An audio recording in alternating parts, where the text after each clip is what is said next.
Por la clasificación, venezolanos dan lo mejor en Juegos Olímpicos de Río de Janeiro.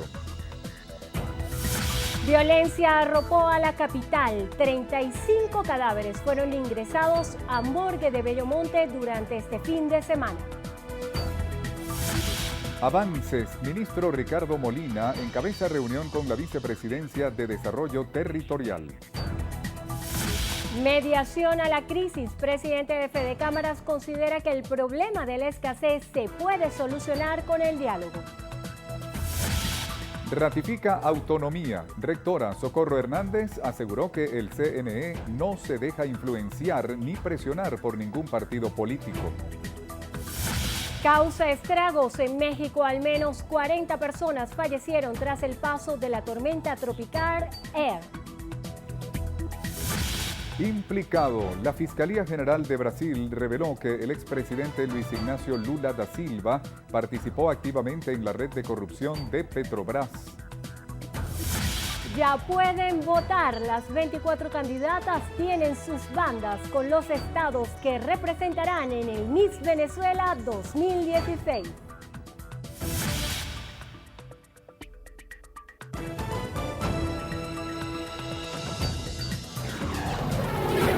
Noticiero Venevisión. Información justa y balanceada. ¿Qué tal, amigos? Tengan todos muy buenas tardes y sean bienvenidos a la emisión meridiana de su noticiero Venevisión. Muy buenas tardes tengan todos, feliz inicio de semana, ya estamos listos en nombre de nuestro equipo Néstor Brito Landi, que les habla Andrina Yepes, y vamos a comenzar repasando lo que ha sido la actuación de los venezolanos en los Juegos Olímpicos de Río 2016. Bueno, porque la gimnasta Jessica López y los boxeadores criollos Gabriel Maestre y Albert Ramírez mantienen vivas las esperanzas por conseguir el oro olímpico en Brasil. Maestre obtuvo su primera victoria en la categoría welter por decisión dividida de 2-1 ante el alemán Arajik Marutaja y avanzó a la ronda de 16avos de final. Su próximo duelo será a las 5 de la tarde contra un rival aún por definir.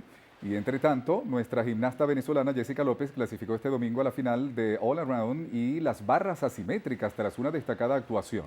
López sumó una puntuación global de 56.932 puntos, lo que le permitió su clasificación a la final tras ubicarse como la séptima mejor en las eliminatorias. Y con este resultado la criolla aseguró el segundo diploma olímpico para que Venezuela obtenga esta posibilidad en gimnasia artística.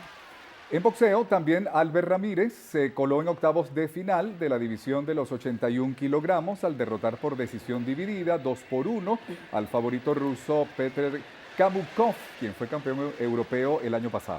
Hasta ahora el medallero olímpico lo encabezan Estados Unidos, Italia, China y Australia con 3 medallas de oro cada uno, y en el global Estados Unidos con 12 medallas. Más adelante vamos a continuar repasando lo que ha sido el desempeño de nuestra delegación en la justa olímpica. La primera que se realiza en continente sudamericano y lo que nos pone en una situación de alta competencia debido a que no hay tantas variaciones en los horarios como en otros eventos olímpicos que trastocaban a la selección venezolana de alguna forma. Y otro venezolano que también destacó es el nadador Quintero, quien pasa pues a la semifinal de los 200 metros libres. Los venezolanos allí representando pues a nuestro país. Así es, los ojos puestos en Río y con la expectativa de medallas. Vamos a continuar con otras informaciones y lo hacemos con esta. Socorro Hernández, rectora del Consejo Nacional Electoral, aseguró que el alcalde de Caracas, Jorge Rodríguez, no tiene ninguna influencia en la toma de decisiones del ente comicial. La demostración más clara es la última comunicación que entregó Jorge Rodríguez a la institución. ¿Qué pedía ese Jorge Rodríguez en esa comunicación, la última que entregaron? Pedían que nosotros no nos pronunciáramos en torno a la recolección del 1%. ¿Y qué hicimos nosotros? Entregamos un certificado a la MUD de que recogió el 1%. La rectora sostuvo que de ser necesario convocar a unas nuevas elecciones en el estado Amazonas, el Tribunal Supremo de Justicia es quien tendrá la última palabra. Advirtió que si el máximo tribunal decide anular a la Mesa de la Unidad Democrática, el revocatorio no podría realizarse. Nosotros acataremos la decisión que tome el tribunal y haremos, bueno, en función de esa decisión, si hay que repetir elecciones, se repetirán elecciones. O sea, estamos en el punto en el cual esperamos por una decisión para las próximas acciones. Hay procesos en paralelo que pudieran afectar, como los que hemos venido conversando, que pudieran afectar. Es decir, si aquí hay una decisión de Tribunal Supremo, donde, por ejemplo, se cancela la MUT, ella no estaría habilitada para seguir llevando adelante un proceso de referéndum revocatorio. Hernández considera que se está dañando el lenguaje para descalificar a una persona. La comadre es una cosa positiva, una cosa buena del venezolano, y sin embargo se utiliza la expresión incluso de manera descalificativa. Y de verdad que es para la sociedad en su conjunto, yo creo que no es sano, me parece terrible el que cualquier ser humano descalifique a otro cuando realmente lo que estamos haciendo es un gran esfuerzo para llevar adelante esta fiesta en paz, como decimos. Y para el presidente de Fedecámaras, Francisco Martínez, el problema de la escasez en el país se puede ser tratado desde el diálogo como una alternativa de mediación a la crisis. Sí, realmente el diálogo es la ruta realmente para generar ese gran acuerdo nacional que está esperando el país, pero ese gran acuerdo nacional que uno asuma la responsabilidad, cada uno de los factores productivos del país asuman esa responsabilidad ante Venezuela y que por sobre todo genere resultados que sean palpables para la población. Mientras eso no suceda, no vamos a tener soluciones sobre los problemas. Martínez también rechazó la dirección que transita el gobierno nacional para intentar resolver la situación económica en nuestro país. Insistió que no se puede seguir criminalizando la actividad privada.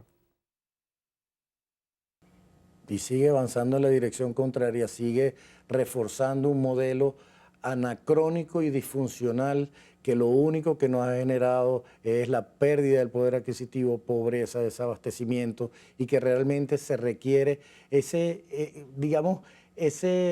acto de humildad, de rectificación que es tan importante en la vida de cualquier ser humano, de decir me equivoqué, vamos a rectificar, necesito ayuda, vengan trabajadores, vengan empresarios, para que empecemos a construir ese país bonito, esa Venezuela bonita, que no me queda la menor duda que personeros del gobierno, los empresarios y muchos los trabajadores y los ciudadanos de este país queremos. A juicio del presidente de Fedecámaras, los recientes cambios en el gabinete económico no lograrán resultados porque se sigue creyendo que el problema de desabastecimiento es por motivos de distribución. El escritor Mario Vargas Llosa espera que el gobierno peruano, presidido por Pedro Pablo Kuczynski, apoye a la oposición venezolana y no permanezca neutral frente a la tragedia que vive el país. A través de una columna publicada en un diario peruano, Vargas Llosa, quien es Premio Nobel de Literatura, expresó su deseo de que las políticas diplomáticas del mandatario de esa nación estén vinculadas con esa democracia que lo ayudó a llegar hasta la silla presidencial. Para Mario Vargas Llosa es una obligación moral para todo gobierno democrático brindarle su respaldo a la oposición venezolana en la crisis que atraviesa el país. La Sala Político-Administrativa del Tribunal Supremo de Justicia declaró desasistido el recurso de nulidad interpuesto por los diputados a la Asamblea Nacional contra la providencia del CENIAT, que reajustó la unidad tributaria de 150 a 177 bolívares para el ejercicio fiscal del año 2016. La decisión argumenta que en este caso se venció el lapso previsto en el artículo 81 de la Ley Orgánica de la Jurisdicción Contencioso Administrativa para retirar el cartel de emplazamiento sin que los accionantes lo hicieran. Según esta norma, el demandante deberá retirar el cartel de emplazamiento dentro de los 3 días de despacho siguientes a su emisión, lo publicará y consignará la publicación. Dentro de los 8 días de despacho siguientes a su retiro. En caso de incumplirse estos tiempos, el tribunal declarará el desistimiento del recurso y ordenará el archivo del expediente. La Cámara Farmacéutica de Venezuela, a través de un comunicado, hizo un llamado al presidente Nicolás Maduro y al gobernador del estado Zulia, Francisco Arias Cárdenas, a revertir lo que a su juicio es una situación de ilícitos farmacéuticos en la entidad zuliana. El documento advierte sobre la libre y descontrolada importación de medicinas, de los cuales algunos son adulterados y falsificados. Denuncian que esta realidad se estaría presentando con salvoconducto del gobernador, que actúa bajo el amparo del Decreto Presidencial de Emergencia Económica, el cual le permite promulgar el Decreto Regional 1035, que abarca la colocación de bienes esenciales en el mercado interno. Esta actividad, que viola el artículo 58 de la Ley de Medicamento, que según el documento prohíbe vender medicinas no registradas en el país. La Fiscalía de Brasil presentó un documento que afirma que el exmandatario del país, Luis Ignacio Lula da Silva, habría participado activamente en la red de corrupción de Petrobras. El material fue difundido por el diario O Estado de Sao Paulo y señala la existencia de pruebas de que el expresidente habría recibido beneficios económicos directa e indirectamente de la estructura. Por otra parte, el presidente interino de Brasil, Michel Temer, también fue vinculado con la corrupción en la estatal. Luego de que Marcelo Odebrecht, uno de los acusados del caso, señalara que concretó con el mandatario una donación a su partido de alrededor de $3 millones para la campaña presidencial del año 2014. A regreso en entrevista a Venevisión nos acompaña Julio Borges, diputado de la Asamblea Nacional en representación de la Unidad. Ya está aquí en el estudio con nosotros, así que recuerden, pueden formular sus preguntas con la etiqueta Entrevista BB. Ya venimos.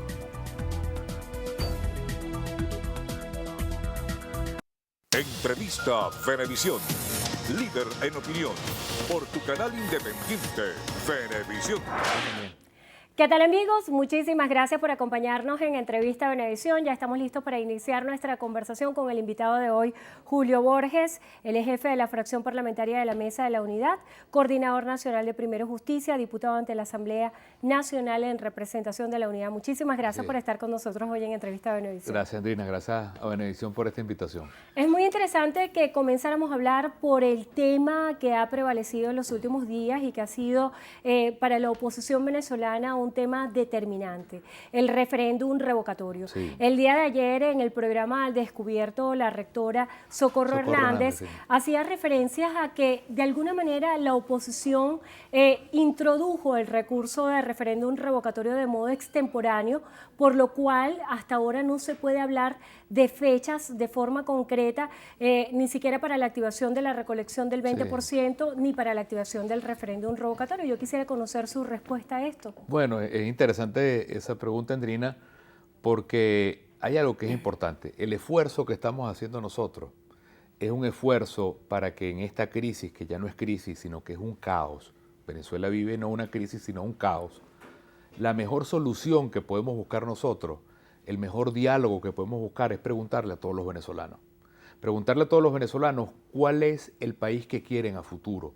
Cómo lograr que de este caos pasemos a una Venezuela de progreso, de justicia y libertad. No perdamos eso en cuenta. Eso se logró el 6 de diciembre y la gente votó por un cambio y la gente quiere continuar votando por un cambio. Y el papel del CNE no es ponerle policías acostados al voto, no es ponerle alambre de púa, no es ponerle obstáculos. El papel del CNE es promover el voto en Venezuela.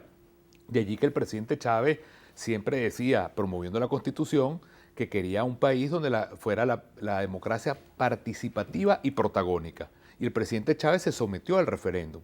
Y quiero recordar al presidente Chávez, porque cuando Chávez se sometió al referéndum, desde el día 1, cuando se inició el referéndum, a la fecha en la que se hizo el referéndum, fueron apenas 4 meses. 4 mesecitos. Nada más. Nosotros introdujimos la solicitud del referéndum el 9 de marzo.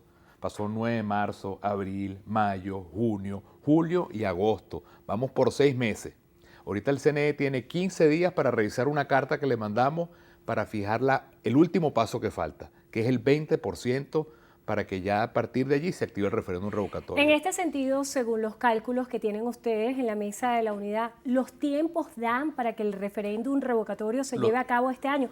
Porque si contrastamos declaraciones, no solamente estas últimas declaraciones de la rectora Socorro Hernández, sino también de voceros del Ejecutivo Nacional, dicen que de ninguna manera es viable el referéndum revocatorio este año. Entonces, hay un planteamiento importante desde el punto de vista estratégico.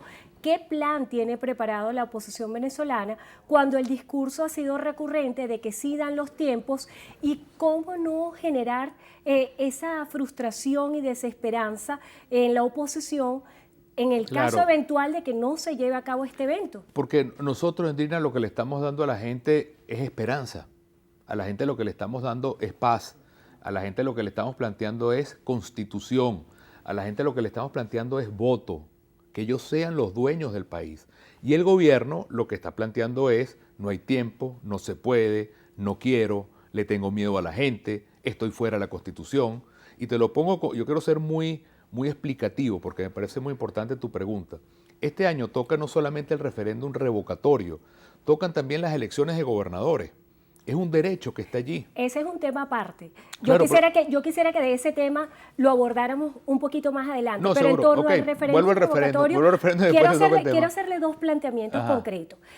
Cuando la presidenta del CNE, Tibisay Lucena, aprueba y lee el acta donde se hace posible que el 1% sea certificado por el Consejo Nacional Electoral, también hace un señalamiento de que algunas irregularidades como usurpaciones de identidad se pasarán a investigación por parte del Ministerio Público. Quiero explicar La eso también. rectora Socorro Hernández dice que estas investigaciones pudieran ser vinculantes con el avance del referéndum revocatorio. Ok. Quiero que nos detengamos a analizar esto. Perfecto, me parece muy importante, porque la idea es que seamos muy pedagógicos y muy explicativos para la gente. Mira, como te decía, cuando el presidente Chávez se sometió fueron 4 meses. Cuando se hizo la enmienda para la reelección indefinida fueron apenas en 2 meses o un poco más. Nosotros introdujimos la primera carta el 9 de marzo. El CNE lo que ha hecho es crear alcabalas y más alcabalas. Y nosotros ya superamos todas esas alcabalas. La gente, como tú viste, en el proceso de validación cruzó río, caminó kilómetros, durmió en los sitios. El CNE hizo un proceso dificilísimo para poner pocas máquinas y la gente respondió. Se pusieron los puntos para recoger firmas y recogimos 2 millones de firmas en apenas 2 días. Y falta un solo paso. Ahora, ¿qué falta para que demos ese último paso, que es recoger el 20% de las huellas digitales? Falta simplemente, desde el punto de vista de los procedimientos, que el CNE el 17 de agosto, que ya nos dé la respuesta a la carta donde ya nosotros inscribimos formalmente el referéndum, y a partir de allí el CNE tiene hasta los primeros días de septiembre para fijar el 20%. Una vez que se fija el 20%, que es el último paso, lo único que queda es ir al referéndum. Ellos dirán, no, es que hubo problemas con la firma, firmaron muertos, firmaron bebés, firmaron marcianos, dirán lo que quieran, pero todo lo que hemos hecho hasta ahora ha sido en compañía del CNE. Todas las superaciones de los pasos que hicimos, de las primeras firmas, de la validación y las que vamos a hacer con el 20%, ha sido con el CNE. El CNE ha puesto técnicos que revisan las firmas, que revisan las huellas digitales, están puestas allí todas las máquinas. Al final, y esto es lo más importante que yo le quiero decir al país, ellos lo que están es buscando excusas porque tienen un profundo miedo de ir a un proceso y preguntarle a la gente. Y eso es muy grave, porque al final significa que este gobierno no solamente le tiene miedo a la gente, sino que quiere sellar, quiere cerrar, quiere clausurar el camino democrático en el país y que la crisis continúe en Venezuela. Y eso es poner a Venezuela como un volcán que va a explotar si no tiene la respuesta democrática que nosotros estamos exigiendo. Diputado, hay otra arista también muy interesante y es el recurso que introdujo Jorge Rodríguez como representante del Partido Socialista Unido Venezolano ante el CNE, donde se está pretendiendo anular, invalidar a la Mesa de la Unidad Democrática como organización política. Sí. ¿Qué juega esta carta? Es más de lo mismo. Es decir, ellos le tienen tanto miedo a la gente que están buscando por dónde logran sabotear que todas las personas que nos están viendo ahorita, Andrina, tengan la oportunidad de decidir el futuro del país. ¿Cómo es posible que la Unidad Democrática, que hace 6 meses, en las elecciones del 6 de diciembre, sacó casi 8 millones de votos? 8 millones de votos. Sacó más votos que cualquier partido en la historia de Venezuela. Ahorita el PSUV quiera anular ese partido político. Ese es el partido político que es como el paraguas en el cual todos estamos metidos. Ellos quieren anular todos los partidos políticos en este momento, pero todo va a la misma intención: impedir que con elecciones de gobernadores o con referéndum revocatorio o cualquier otra vía se le permita al pueblo votar. Y eso es muy peligroso, porque el gobierno lo que quiere en definitiva es clausurar, cerrar, sellar el camino en el cual los venezolanos voten, y nosotros no podemos permitir eso. Ahora bien, volviendo al tema que tocábamos de refilón al principio, las elecciones de gobernadores. Es un buen ejemplo. ¿Cómo se planifica la Mesa de la Unidad Democrática para este evento electoral y si está dentro de todo el cronograma que ustedes tienen previsto para este año de estas elecciones? Es que no es un cronograma nuestro, Andrina. Fíjate tú, la Constitución dice que cada 4 años se eligen a los gobernadores. Las elecciones dicen que cada 4 años se eligen a los gobernadores. Se cumplen este año 4 años de que se eligieron los gobernadores. Pero el gobierno nos ha dicho, a nosotros no nos da la gana de hacer elecciones de gobernadores. Y han buscado 80.000 excusas. Entonces ellos dicen que ilegalmente, saltando por los derechos de la gente, quieren pasar esa elección de gobernadores al año que viene. Lo mismo que el referéndum. ¿A dónde apunta todo? A que el gobierno le tiene pánico al pueblo. El gobierno no quiere que el pueblo opine. El gobierno lo que quiere es seguir agarrando el poder como sea, los privilegios, la corrupción, tener este sistema que lo que está es creando miseria en Venezuela. Y nosotros lo que estamos pidiendo es voto, voto, constitución, voto, que el pueblo hable, y el gobierno lo que está haciendo es simplemente tratar de cortarle los derechos a la gente. Por eso hemos convocado a una marcha en Caracas el 1 de septiembre, porque es para nosotros un ultimátum, porque en septiembre se tiene que dar la fecha del 20%, que es el último paso para tener el referéndum, y nosotros no vamos a dejar que el derecho de la gente, el derecho constitucional al voto, se lo vaya a robar el gobierno, porque es el derecho que está en la Constitución y tiene que hacerse cumplir. Y por eso esa marcha de Caracas, donde le pedimos a todas las regiones que nos acompañen el 1 de septiembre, a una enorme marcha de Caracas, pacífica, ciudadana, por la Constitución, es una demostración de fuerza de que vamos a hacer cumplir el referéndum y el voto y la libertad y la democracia en nuestro país. Leyendo declaraciones del periodista José Vicente Rangel, él estaba haciendo referencia al poco poder de convocatoria que tenía la oposición venezolana para las movilizaciones. ¿Qué se espera para esta movilización del 1 de septiembre y por qué elegir esta fecha? Mira, yo estuve en estos últimos días en Vargas, estuve en Yaracuy, estuve en Carabobo, voy a Zulia esta semana, estamos viajando por todo el país, invitando al país a que se ponga de pie. En todos los lugares hay marchas extraordinarias. Enrique Capriles estuvo esta semana en Zulia, estuvo Enrique en Mérida, estuvo Enrique en Táchira, estuvo en Trujillo. Ha sido una gira brutal, enorme. Todo el país está absolutamente conteste. Y la idea de poner esa marcha a Caracas el 1 de septiembre es que el CNE tiene esa fecha para dar la fecha final. El CNE no puede seguir vacilándole a la gente. Yo quiero ser muy claro. La Constitución no le pertenece a Nicolás Maduro. La Constitución no le pertenece a Tibisay Lucena o a Socorro Hernández. La Constitución no le pertenece a Jorge Rodríguez o Diosdado Cabello. La Constitución es del pueblo. Y ese derecho es un derecho que el pueblo activó. Y yo me siento muy orgulloso más bien de la respuesta de la gente. Cuando fuimos a validar, como te contaba, el gobierno trató de tapar las calles, poner obstáculos, hacer pocas máquinas para que se formaran colas enormes. Y la gente hizo todo el esfuerzo y el sacrificio. Viajó horas en autobús, cruzó ríos, en el caso del estado de Aragua, caminó kilómetros, durmió en los lugares y fue a validar su firma. De manera que más bien la gente está sobremovilizada. Y lo importante es que sepamos que este cambio que queremos para el país es un cambio para tener otra Venezuela distinta. Una Venezuela donde haya trabajo, donde haya producción, donde haya paz, no esté caos económico. Un gobierno lleno de contradicciones que un día el señor Pérez Abad, que es ministro de la Economía, y el presidente PDVSA dicen que las expropiaciones fueron un error, e inmediatamente salta Diosdado Cabello y dice que no, que vamos a más expropiaciones, y salta Elías Agua y dice que vamos más expropiaciones, y dice Maduro que vamos más expropiaciones, y sabemos que todas las expropiaciones han significado desempleo, fábricas cerradas, productos venezolanos destruidos. Entonces, repetir todos esos errores es hacer más cola, productos más caros, y hacer que los venezolanos no tengan ni empleo ni futuro. Ese es el cambio que tenemos que lograr para el país, obligatoriamente y democráticamente. ¿Cómo lograr una conexión eficiente entre ese sentimiento que hay en las calles acerca del tema de alimentación, desabastecimiento? ¿Cómo conectar esos temas claves con la oposición venezolana? Bueno, porque no se trata solamente de tener comida. Ahorita el gobierno está haciendo un esfuerzo para seguir comprando productos afuera. Hoy la noticia es que llegan no sé cuántas toneladas de azúcar, 20 toneladas de azúcar. Llega arroz, creo que de los Estados Unidos. Pero al final, ¿qué significa eso? Con el dinero que tú compras el arroz afuera, con ese dinero tú podrías producir mucho más arroz del que estás comprando afuera. Y podrías generar empleo en Venezuela. Y podrías generar marcas venezolanas de todos los productos. Y al final, ¿qué queremos? Que no haya cola, que no haya inflación, que la gente pueda comprar la comida que le dé la gana, en el momento que le dé la gana, sin cola, de la marca que quiera. En cambio, ahorita tenemos unas bolsas de hambre, que son las bolsas del CLAP, totalmente politizadas, y lo que a mí me indigna de verdad, Andrina, es que el gobierno quiere persistir en ese modelo porque lo que quiere es controlar la barriga y controlar la conciencia de la gente. Nosotros lo que queremos es un país libre, donde la gente pueda dedicarse a lo que quiera, a trabajar lo que quiera, a comprar lo que quiera, a vivir donde quiera y no tener que irse de Venezuela. El trabajo que está haciendo la Asamblea Nacional, ¿cómo lo calibra en el medio de tanta controversia, sobre todo luego de la juramentación de los diputados de Amazonas y el calificativo de que todos estos actos que se produzcan en el Parlamento son írritos?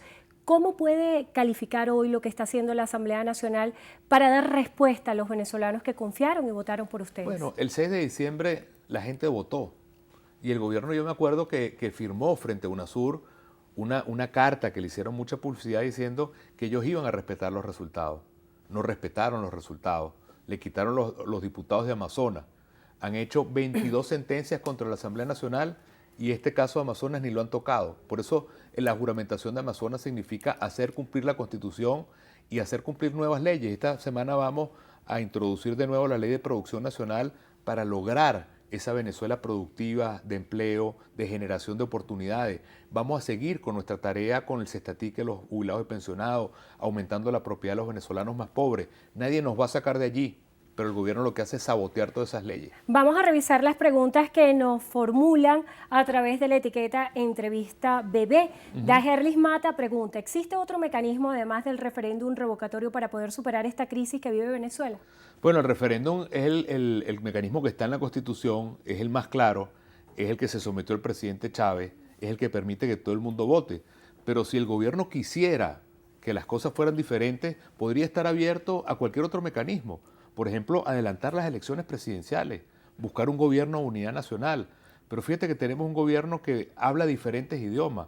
Suben los precios por un lado, otros lo critican, unos hablan de expropiaciones, otros de no expropiaciones. Y todas esas contradicciones las pagamos los venezolanos con inflación, con cola, con costo de la vida. Y eso no es justo, que el país siga pagando las consecuencias de un modelo que no funciona y el gobierno simplemente no le duele lo que está viendo el país. Elías Castro pregunta, ¿se anularon la designación de los magistrados? ¿Por qué siguen dictando sentencias si su designación está sin efectos? Bueno, porque nosotros tenemos que ir ahorita a un proceso en el cual anuncio que vamos a la elección siguiendo los pasos de la Constitución de nuevos magistrados y también un proceso que toca de rectores del CNE. Marco Fermín pregunta, ¿hay posibilidades claras para realizar el referéndum? Absolutamente. El referéndum se pudiera hacer en tan corto tiempo como por ejemplo el mes de septiembre o el mes de octubre o el mes de noviembre. Sobra el tiempo. Y en una crisis tan grave, yo lo que quiero subrayar una y otra vez a nuestro público de Venevisión, nosotros lo único que queremos es que cada venezolano tenga la oportunidad de votar. Eso es lo más importante. Se nos agotó el tiempo y esta última pregunta se la formulo yo.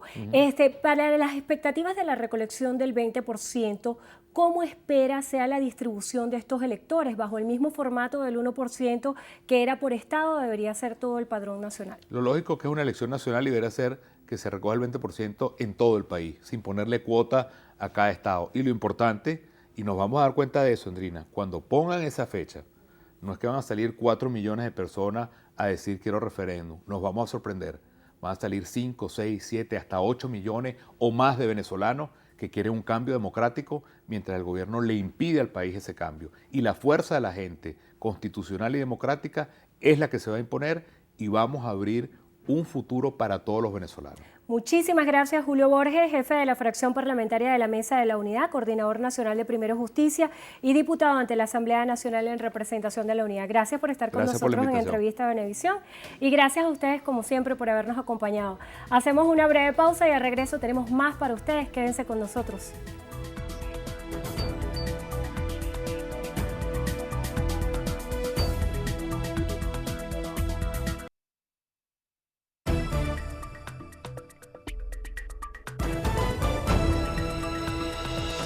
Amigos, continuamos con las informaciones. A esta hora, Ricardo Molina, ministro de Transporte y Obras Públicas, preside la primera reunión con las diversas carteras como transporte terrestre, vivienda, ecosocialismo y comunas. Nuestra compañera Diana Vázquez se encuentra en el lugar y nos tiene más detalles. Diana, adelante, buenas tardes, cuéntanos. Gracias, Néstor, buenas tardes. Efectivamente, como lo acabas de indicar, el ministro ofreció un reporte de lo que será la gestión de esta vicepresidencia a propósito del cargo que acaba de asumir el pasado martes en diferentes rubros que vamos a escuchar a continuación. Hemos tratado varios puntos, uno de ellos el balance del desarrollo de la Autoridad Única Portuaria en el marco de la gran misión Abastecimiento Soberano. Recibimos el reporte del Mayor General Efraín Velasco sobre los avances y ya nos ha dicho que ha aumentado en 3 veces la cantidad de barcos que que atracan y que se despachan, se descargan en los puertos venezolanos para colaborar con el avance de la gran misión Abastecimiento Soberano. Esta tarde estará el Mayor General Efraín Velasco en el programa 3 y 2 que se transmite por Venezolana de Televisión, explicando en detalle todo el avance de esta operación. También hemos trabajado el 5º vértice de la gran misión Abastecimiento Soberano, que tiene que ver con la consolidación productiva, todo lo que tiene que ver con la incidencia de los ministerios de esta vicepresidencia territorial para coadyuvar a el mejoramiento en las condiciones productivas en toda la patria, lo que tiene que ver con la vialidad agrícola, con el suministro de agua, con el acceso a la electricidad, con la vivienda campesina, la vivienda para los pescadores, es decir, todo el trabajo conjunto para facilitar las condiciones de producción de nuestro pueblo. También analizamos la agenda semanal de cada uno de los ministerios que integran esta vicepresidencia, el plan de distribución y cambio de bombillos ahorradores, un plan que viene en pleno desarrollo en todo el territorio nacional. Bien, escuchábamos entonces a Ricardo Molina, quien también agregaba que se activará un plan de producción agrícola con el Ministerio de las Comunas, esto a fin de optimizar lo que será el traslado de los rubros agrícolas a las zonas urbanas. Con esta información retornamos con ustedes a los estudios. Gracias, Diana. Continuamos con más información. Voluntad Popular realizó su Asamblea Nacional de Activistas en Parque Miranda, en donde se reunieron dirigentes y seguidores de la Tolda Naranja. El encuentro busca consolidar el mensaje de cambio y progreso en todas las estructuras de la organización. El dirigente nacional de Voluntad Popular y alcalde del municipio de Latillo, David Smolansky, aseguró que desde este partido se debe garantizar el futuro a los jóvenes y destacó que con la organización de calle se trabaja para la realización del referéndum revocatorio en nuestro país. El gobernador del estado Táchira, José Gregorio Bielma Mora, indicó que se realizará una nueva reunión de autoridades binacionales en la capital de la entidad para tratar el tema de la reapertura de la frontera colombo-venezolana. En el encuentro estarán presentes autoridades de Migración de Colombia y del Servicio Administrativo de Identificación, Migración y Extranjería de Venezuela para intercambiar puntos referentes al tema migratorio. En ese sentido, el gobernador explicó que la cédula fronteriza permitirá a los ciudadanos de ambas naciones cruzar de un país a otro para hacer compras y visitar los sitios turísticos respecto a otros temas como el comercial, social y de seguridad entre Colombia y Venezuela. Bielma Mora aseguró que los acuerdos ya han sido establecidos y que solo falta afinar detalles en materia de migración. El director general de Conatel, William Castillo, expresó que todos los aumentos que en este periodo se estén facturando en teleoperadoras serán retribuidos a todos los usuarios. Castillo informó que en las mesas de trabajo realizadas junto a empresas de telefonía móvil no está en discusión si las tarifas deben sufrir ajuste o actualización. Agregó que actualmente las tarifas de telecomunicaciones en Venezuela están entre las más bajas del mundo y la no remuneración de un servicio trae consigo el deterioro del mismo. También aseguró que mientras se hacen todos los arreglos necesarios, existe la garantía a través de la SUNDE de que todo lo que se está facturando a tarifas que no estén vigentes serán retribuidos a todos los consumidores. Por último, Castillo informó que tanto Conatel como SUNDE plantean a las operadoras una estrategia donde se le explique la necesidad de los aumentos y cuál será su impacto en el tiempo. La coordinadora del movimiento político 20 Venezuela, María Corina Machado, exigió al CNE que se anuncie la fecha tope para la realización del referendo revocatorio 2016. Lo que no vamos a tolerar es que sigan estirando con engaño tras engaño, mareando a los venezolanos. La Mesa de la Unidad tiene que darle respuestas, tenemos que darle las respuestas que el país exige hoy. ¿Cuál es la fecha tope? ¿Cuál es la fecha límite? A partir de ese momento sabremos que no quieren hacer el referéndum de 2016. Durante un evento masivo realizado en la Plaza Sur de Altamira, aquí en Caracas, Machado exhortó a la Mesa de la Unidad Democrática a realizar todas las acciones necesarias para que el presidente Nicolás Maduro abandone la presidencia este año. Omar Prieto, alcalde del municipio de San Francisco del estado Zulia, aseguró que son pocas las posibilidades de que se efectúe el referéndum revocatorio contra el presidente Nicolás Maduro este año. Sostuvo que deben respetarse las instituciones venezolanas. Ciertamente en este año no va a haber referéndum revocatorio. Y nosotros, por supuesto, apostamos que dentro de este proceso del sector opositor, lo más importante es que ellos entiendan que este país quiere paz, que el 99% de los venezolanos queremos paz. Y queremos paz, bueno, y que queremos que haya una mesa de diálogo con los diferentes sectores. El llamado a que estos sectores de una vez por todas se quiten de la cabeza el llamado a la crisis y el llamado a la guerra. Prieto resaltó la importancia que ha representado la aplicación del decreto 199 contra la especulación, acaparamiento y usura en las calles de la entidad que preside. Teníamos que luchar contra ese fenómeno del paramilitarismo, ese financiamiento impulsados hacia que las colas dominaban algunos espacios, pero ese decreto 199 pasó a ser un proceso de convenios establecido entre nosotros como gobierno municipal y el sector privado. Hemos firmado aproximadamente 33 convenios. Nosotros estamos distribuyendo buenas cantidades de productos, arroz, harina, salsas. La concejal del municipio El Latillo, Helga Quintero, presentó el proyecto de ordenanza sobre el aseo urbano y rural, domiciliario, comercial e industrial para el municipio. Quintero precisó que la ordenanza busca mitigar los efectos de los desechos sólidos sobre el medio ambiente y además busca brindarle una mejor calidad de vida a los vecinos de Latillo. Yo creo que esta va a ser una ordenanza que pone a Latillo a la vanguardia de todo lo que se relaciona al tratamiento de desechos sólidos en todo el país, no solo en el área metropolitana, sino en todo el país. No hay una ordenanza en ningún municipio del alcance y de la pretensión que tenemos que esto tenga como fin. Amigos, vamos a hacer una nueva pausa. De terror en Pakistán. Decretan estado de emergencia en Quetta por atentado suicida en un hospital. Más adelante ampliaremos todos los detalles.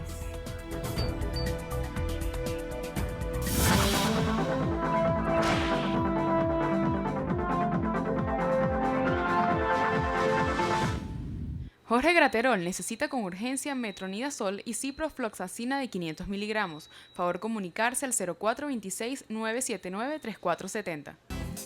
Un aporte más de Noticiero Venevisión por Venezuela.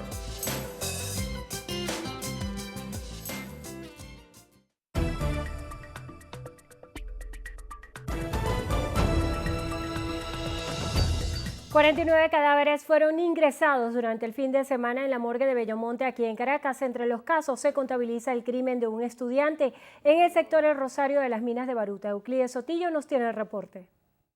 Hola, buenas tardes. Como Jorge Luis García Maita, de 18 años, quedó identificado la víctima. Su madre cuenta que el sábado el joven salió a afeitarse para tomarse unas fotografías para un currículo.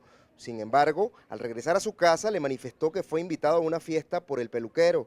Salió de su vivienda pasada las 8 de la noche a la celebración y de regreso en la madrugada fue atacado a tiros por hombres armados. Le robaron su teléfono móvil. Cuando lo íbamos a recoger, todos nos pararon y me dijeron, no, pero si estaba anoche aquí. Y entonces le dije, pero ¿cómo se fue? No, que nadie vio, que nadie nada. Pero los tiros fueron duros porque yo los oí. ¿Cuántos disparos? Fueron bastantes, dispararon como 2, pero fueron bastantes porque en la cara me le dieron como 12 tiros. ¿Cuántos hijos tienen? Ay, tenía 5, porque hace 19 años me mataron uno. Ahí lo robaron. Tenía 24 años. En otro caso, Ali Jesús Romero, también de 18 años, fue asesinado cuando sujetos armados le dispararon al jeep donde se trasladaba junto a otros estudiantes para celebrar su graduación de bachiller en el Junquito. En el ataque también resultó herido otro joven. En las Minas de Baruta, Euclides Sotillo, Noticiero Venevisión. Muchísimas gracias, Euclides. Y la policía del municipio Chacao logró la captura de una banda que distribuía presunta droga en el sector La Floresta. En el operativo fueron incautadas 61 porciones de supuesta marihuana.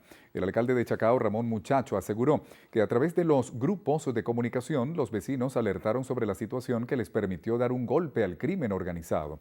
Informó que la situación se generó el sábado cuando una comisión motorizada vio un intercambio extraño entre dos sujetos. Al momento de interceptarlos allí, se procedió a la requisa y allí fue donde se consiguió el grueso de esta droga, que son más de 60 envoltorios, y además hay varias cajas de cigarrillos, además hay yesqueros, además hay papel del que se utiliza para consumir ese tipo de droga. Como resultado de este procedimiento hay 2 personas detenidas que van a ser puestas a las órdenes de las autoridades. Muchacho solicitó que se levante la intervención que aún existe en Polichacao. Pidió a las autoridades una reunión para coordinar políticas de seguridad en conjunto con el resto de las alcaldías metropolitanas. Insistió en la necesidad de despolitizar a las policías. En México, al menos 40 personas fallecieron a causa de los deslaves productos del paso de la tormenta tropical Air. El gobierno de Puebla señaló que en la entidad murieron 28 personas, de las cuales 15 eran menores de edad. Asimismo, en Veracruz, otras 11 fallecieron por deslizamientos de tierra en zonas montañosas. Se estima que alrededor de 8.000 personas, así como 1.600 hogares, han resultado afectados por el fenómeno natural. El presidente del país, Enrique Peña Nieto, indicó que el gobierno apoyará a los damnificados.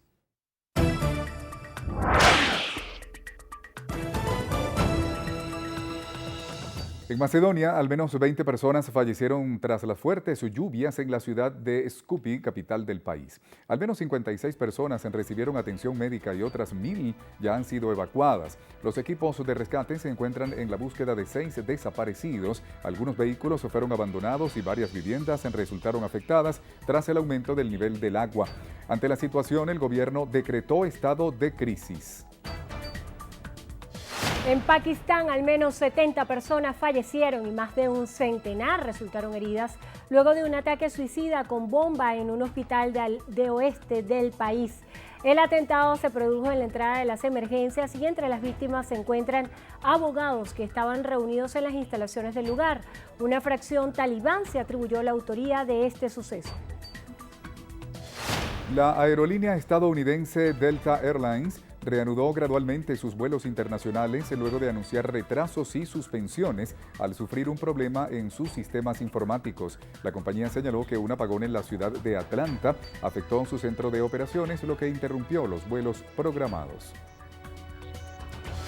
El emperador japonés Akihito manifestó en un mensaje televisivo su deseo de abdicar al trono debido a su avanzada edad. El soberano de 82 años de edad dejó abierta esa posibilidad luego de mostrar preocupación de no poder cumplir en algún momento con sus funciones de jefe de Estado. Y el nuncio apostólico Aldo Giordano realizó la ordenación episcopal del Monseñor Carlos Cabezas como obispo de Punto Fijo, evento que se llevó a cabo en el municipio Boconó del estado Trujillo, tierra natal del nuevo obispo. En el acto religioso realizado el pasado sábado asistieron el nuncio apostólico Aldo Giordano, máximo representante del Papa Francisco en Venezuela, quien manifestó el afecto que siente el Santo Padre por nuestro país. Igualmente asistieron unos 150 sacerdotes y más de 20 obispos de todo el territorio nacional, quienes se prepararon desde tempranas horas de la mañana para salir en procesión hasta el templo Nuestra Señora del Carmen, donde la feligresía de Boconó, La Puerta y Punto Fijo esperaba la ordenación del nuevo pastor del pueblo de Dios. Amigos, es momento de hacer una nueva pausa. Y más adelante en su noticiero Venevisión. Triste despedida. Jonronero del Bronx anuncia su retiro con los Yankees. Los detalles al regreso en los deportes.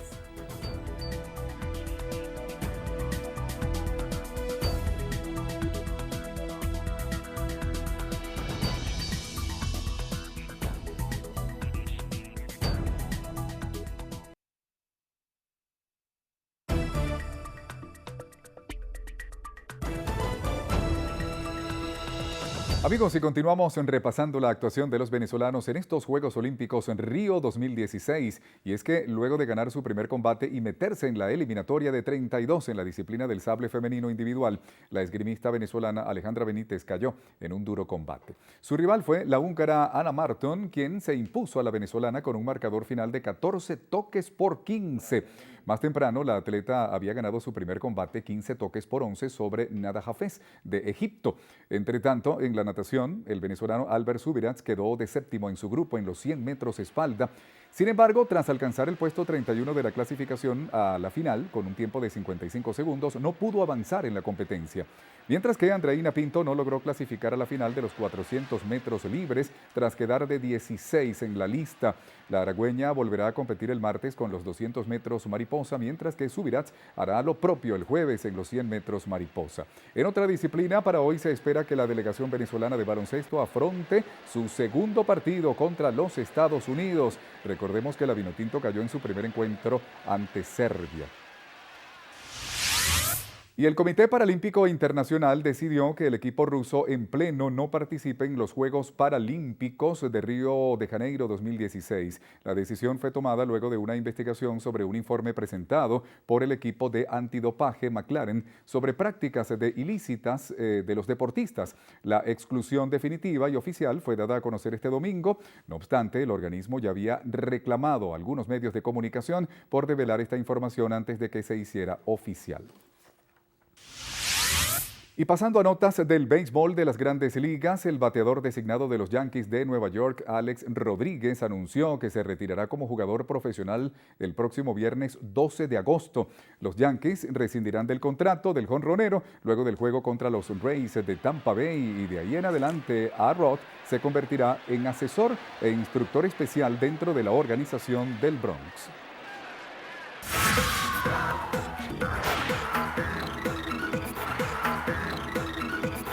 Feliz tarde, amigos, yo soy Carlis Cuadros y esto es Estrenos y Estrellas.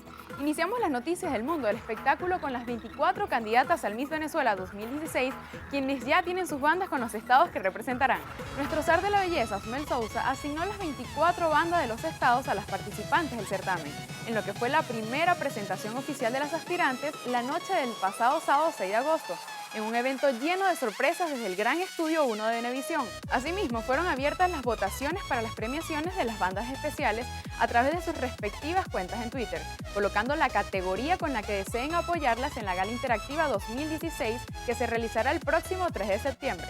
La invitación es a votar por su favorita y seguir pegados a la pantalla de Venevisión para disfrutar de lo mejor de la temporada de la belleza 2016.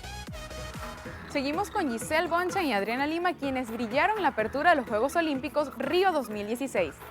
En el estadio de Maracaná, con una colorida ceremonia llena de música y alegría, se repasó la rica historia de Brasil y la creación de las famosas metrópolis actuales, donde no podía faltar la célebre chica de Ipanema personificada por la modelo Giselle, una de las representantes más internacionales del país.